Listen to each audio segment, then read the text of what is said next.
Hello, I'm Caroline. I'm the founder of Harry's Hydrocephalus Awareness Trust, which I founded along with my husband, Matt.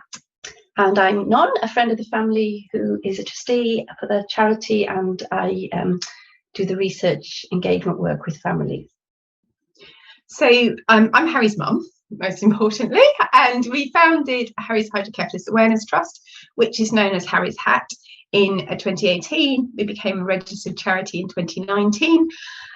We really set the charity up because having a child with hydrocephalus is very isolating, and we also spoke in a lot of detail to nurse specialists who care for our children, and one of the things that we found is that training for these nurses is really important, and access to training can be quite tricky.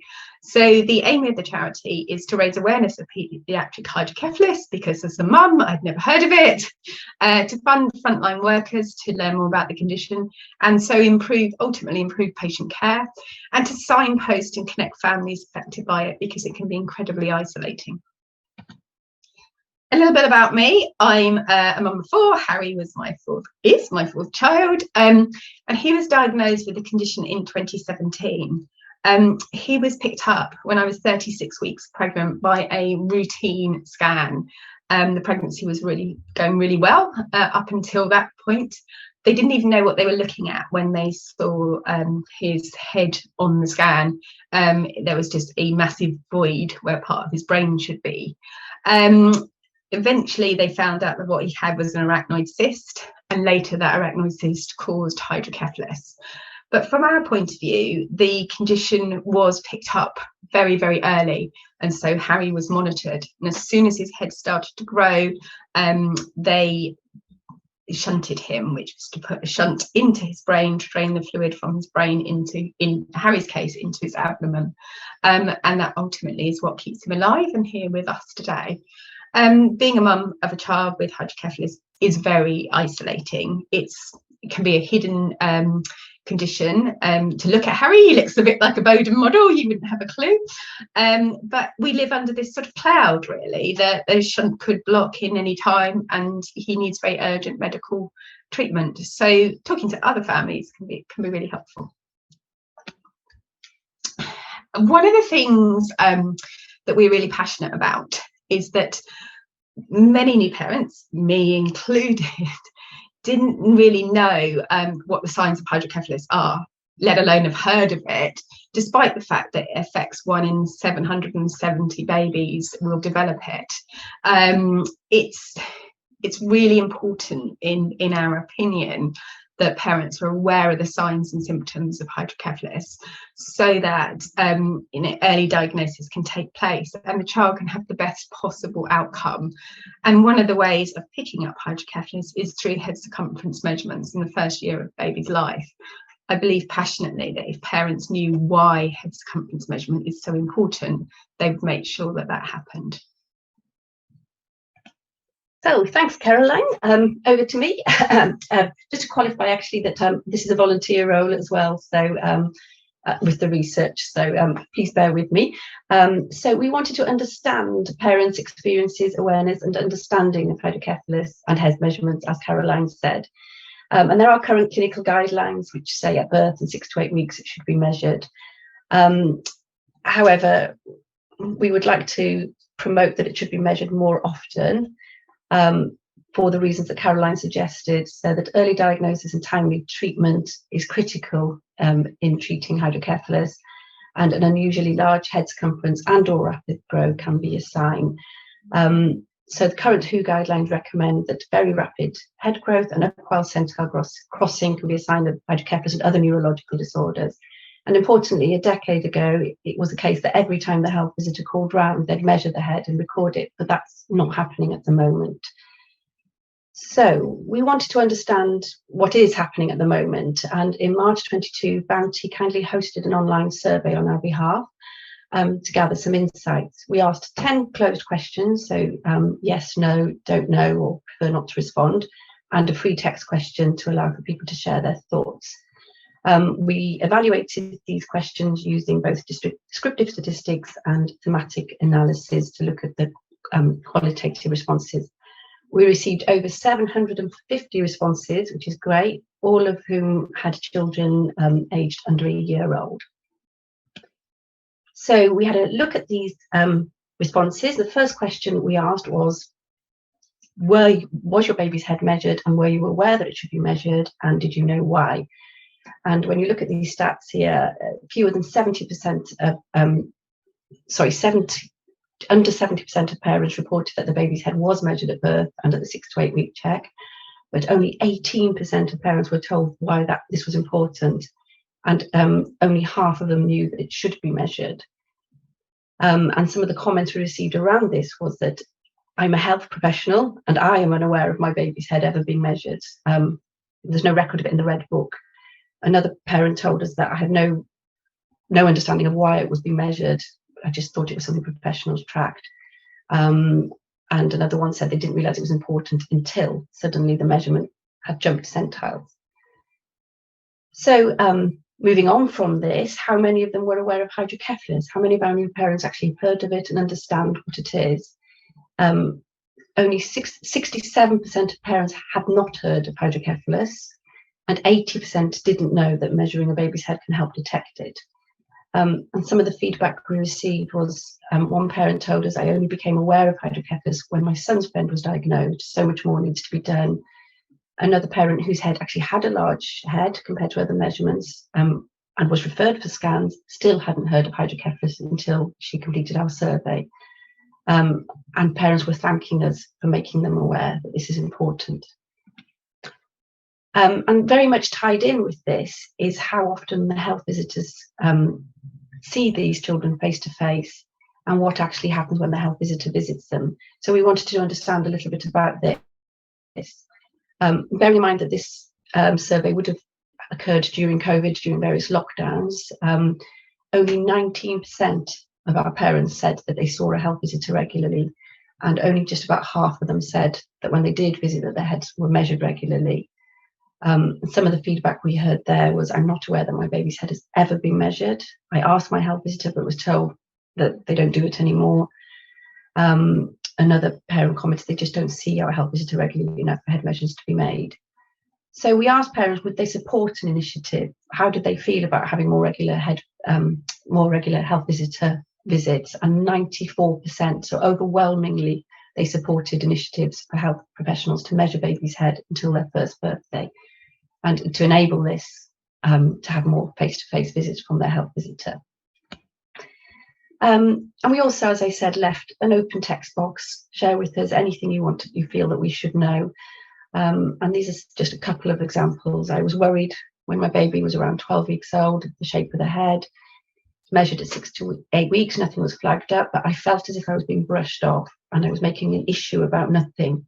And this is a theme that we do here, this kind of lack of listening to parents and their concerns. Another parent said she would have appreciated more information around the condition while she was actually pregnant. It wasn't her first baby, so she wasn't too alarmed when there were issues with the baby's head. But as a new mum, it can be quite daunting, and it would be nice to have had that information before baby came along. So some of the advice that they suggested would be that it would be useful to have information about conditions for measurements, the reasons and conditions for measurements during maybe the antenatal period, during your antenatal course, and to receive some kind of guidebook, who to contact, what are the warning signs, when should you maybe seek medical advice, to have had this before baby came along. So in summary, our understanding of the responses we received were that parents are not aware of the importance of consistent head measurements, and we would suggest that educating them is an important step forward. That there's a general lack of awareness of hydrocephalus amongst new parents, and again, raising this awareness is critical. Furthermore, there seems to be an inconsistent knowledge and practices within primary healthcare, so improving training for these healthcare professionals and making sure that practices are consistent, we would suggest, is also critical. And also, it's time to get health visiting back to face-to-face. So we really want to see investment in health visitors to allow this to be resumed, and Caroline will talk a little bit more about that. Thank you for listening. Thank you. When we knew we were coming along to talk to you guys, we also we've got quite a big following on social media. A lot of those followers are families who are affected by the condition, and we were saying, well, what should we be saying? And we had lots of comments, but one of the things that's really come across to me is that lots of the children were initially diagnosed with reflux when parents were saying, my baby's being very sick, my baby is crying this really high pitched scream a lot of the time. And the majority of cases, obviously, it will be reflux, but what we want health practitioners to think about is, could it be something else? Because constant vomiting, a very high pitched scream, unable to settle, can all be signs of hydrocephalus. So, you know, this is something that should be considered.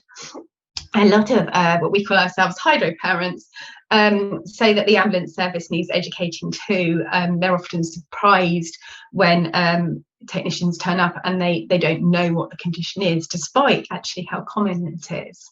And again, one of the other things I think we should highlight is that most of the children with hydrocephalus have a shunt. Now, the shunt drains the fluid from their brain and discharges, in my Harry's case, in the stomach, but it can discharge in other parts of the body, and the fluid is then reabsorbed. But if the shunts block, it is a time critical emergency. And families are finding that they turn up in A&E and it can sometimes take quite a long time to be seen. That is incredibly stressful, as I can tell you as a parent myself. And it seems like in some A&E units, there's a lack of awareness of the condition. So one of the things that we've launched and we're really excited about is our Get Ahead campaign. And the Get Ahead campaign is very simply about educating new parents about why their baby's head should be measured. We believe that most parents are good parents, and that if it's knowledge is power, if you know why the head circumference measurement should be measured, you're likely to advocate to make sure that happens. The issue is that most parents don't know what they don't know, so they're not advocating for it. We want to raise awareness of some of the other symptoms that parents of new babies can be looking out for, and that is a disparity between the head and the body. So if the child's body fits for their age group, so if they're fitting easily into 3 to 6 month baby grows, but their head, the hats for that same age group is just not fitting, they're massively out of proportion, as was the case with my child, it's really important that that's looked into. If the mum or dad is having to cut through the baby grow to get the head through, but again the body fits, then that should be something that parents want to get checked, and most importantly that the health professional they talk to thinks, yeah, that warrants investigation. So the Get Ahead campaign has picked up lots of traction, which is really good. It's been in the Bounty Guide, so over 500,000 new parents and expectant parents have seen that. We've been to Parliament and we've spoken about why this is so important, and actually we were very lucky to have some really high profile MPs in the room at the time, including Michael Gove, who's really backed the campaign, and we're really pleased about that. It's been picked up by Hits Radio, which does Kiss and Absolute, also because one of the journalists there is a hydrocephalus mum herself, and again her child's condition was missed, so they're helping us to raise awareness. The Lions Club of Yateley have kindly sponsored 10,000 NHS approved tape measures, and you can come and visit our stall and get some. And we trended on Twitter after an article in the Metro about why it's so important. You can help us. We're a volunteer-led organisation, and so it is hard work, but we're getting there. And we really want to raise awareness about why hydrocephalus is so important, the impact of it, the signs and symptoms of it, and the fact that it affects a lot of children. 1 in every 770 babies. That's a lot of children. So you can help us by sharing all of our social media, learning a bit more about the condition, and most importantly, when a family is discharged, let them know what the signs are. We don't want to frighten families. In most cases it won't be hydrocephalus, but if they knew about the condition, we believe that knowledge is power. Yeah, Panta. Just i orffen gan bod ni yn Caerdydd. Diolch am wrando. Thank you for listening. Thank you.